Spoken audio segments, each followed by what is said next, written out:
Bonjour, alors comme vous le savez, moi, ma chaîne c'est plutôt les 12 coups de midi, animé par l'excellent Jean-Luc Reichmann, assisté par l'excellente et drôlissime Zazette. Donc voilà, donc je trouve que les 12 coups de midi est une très très bonne émission. Bon, s'il n'y avait pas les questions de bébé et puis des sommes un peu trop extravagantes, je trouve que ce serait vraiment une émission parfaite. Mais comme disait je sais plus qui dans certains lame shows, nobody is perfect. Sinon, hier j'ai regardé donc Jouant à la maison, donc tout le monde a sa chance, animé par Alex Good que je ne connaissais pas. Voilà, donc bon, je sais qu'il avait été dans une émission sur la 6 et j'ai l'impression que c'est vraiment l'animateur qui a vraiment tiré son comment dire, qui s'est épanoui grâce au coronavirus, hein, puisque bon, j'ai l'impression qu'on a plus ou moins perdu Michel Simès, qu'on verra peut-être moins à cause de le côté grippette, même s'il paraît qu'il l'a pas dit. Mais bon, je trouve que Alex Good est vraiment ressorti donc de cette période un petit peu compliquée.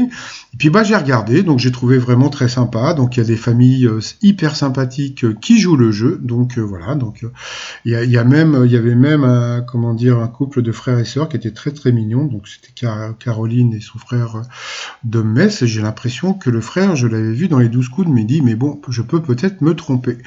Donc voilà, donc c'était un jeu qui, et puis ce que j'ai beaucoup aimé dans ce jeu, c'est qu'en fin de compte, on peut pas tricher. C'est-à-dire que quelque part il y a zéro triche, puisque comme on voit selon les Français quel est le meilleur endroit pour rencontrer l'amour, donc c'est une question de bon sens. Donc souvent comme ça quand il y a des jeux, on peut planquer le petit frère qui est sur Google, qui peut éventuellement donner des réponses. Mais là, comme c'est parti sur des sondages maison, donc j'ai trouvé que c'était vraiment très sympathique. J'ai trouvé que les candidats jouaient le jeu, donc même s'il y en a qui me confondent un peu trop, mais franchement, j'ai trouvé que c'était vraiment un bon jeu, et puis que Alex Good, franchement, déjà par sa créativité, et puis je sais pas, je le connaissais pas, donc voilà.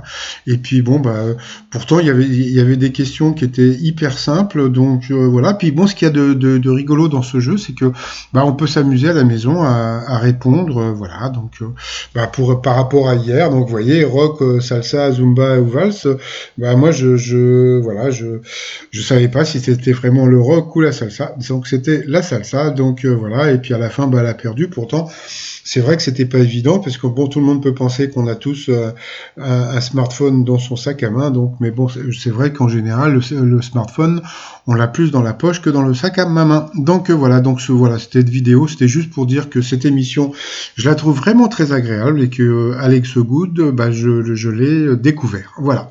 Allez, à tout à l'heure pour le résumé des 12 coups de midi. Allez, bye bye.